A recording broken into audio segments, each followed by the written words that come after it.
Frères et sœurs dans le Seigneur, bonjour. Nous sommes aujourd'hui le lundi 26 août 2024 et je propose pour la méditation Matthieu 28, 19 à 20. Allez, faites de toutes les nations des disciples, les baptisant au nom du Père, du Fils et du Saint-Esprit, et enseignez-leur à observer tout ce que je vous ai prescrit.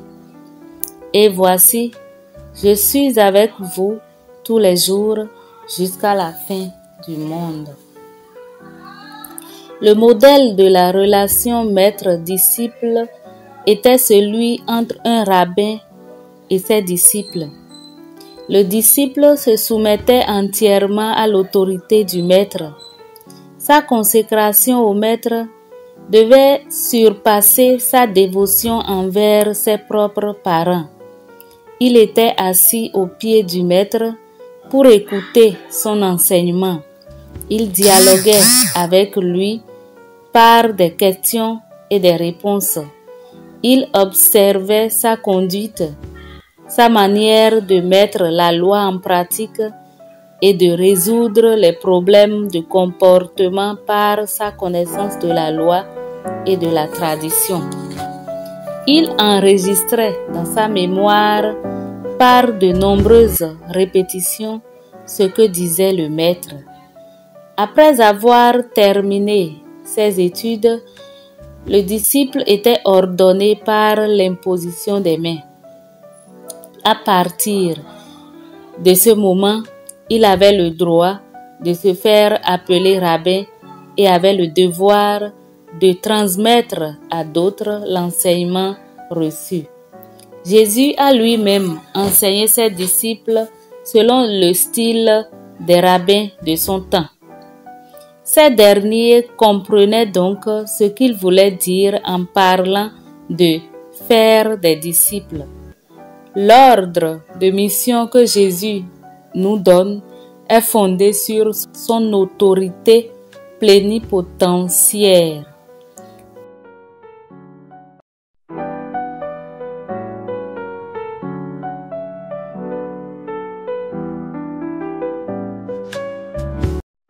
Parce qu'il a reçu tout pouvoir dans le ciel et sur la terre, il a seul le droit d'imposer ses interprétations et ses commandements, de révéler la volonté du Père, de juger et de décider selon la justice de Dieu. Il est le maître. Il appelle à une soumission totale à son autorité, à une vie de constante communion avec lui, écoutant sa parole, apprenant de lui et mettant ses directives en pratique dans la vie de tous les jours. Cela implique aussi que le disciple aille proclamer sa parole et chercher à amener d'autres dans cette relation privilégiée avec le Maître. Le baptême au nom du Père, du Fils et du Saint-Esprit signifie que l'ancienne vie est finie et que ces connexions diverses ont été rompues. Le baptême a inauguré une nouvelle relation de communion avec le Maître et il est entré dans une vie nouvelle. Il est instruit dans tout ce que Jésus a commandé et il conforme désormais sa vie à ces directives. Lui-même transmettra à d'autres ce qu'il a appris et mis en pratique.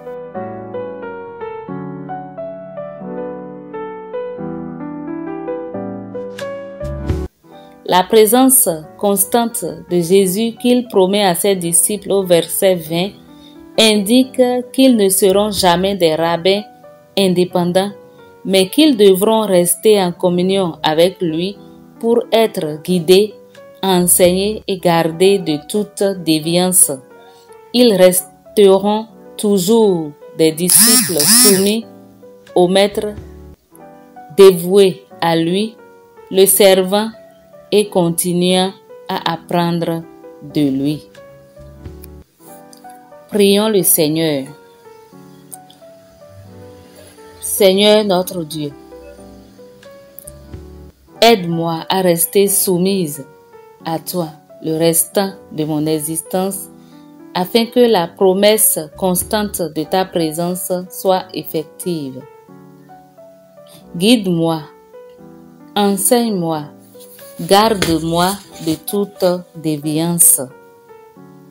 Que je reste toujours obéissante, soumise, dévouée à toi, te servant et continuant à apprendre de toi. Aide-moi à tenir bon et à garder le cap jusqu'à la fin de mes jours. Amen. Je vous souhaite une semaine de révélation glorieuse dans la présence de Dieu. Pasteur Fayomi Leoto Olatutu.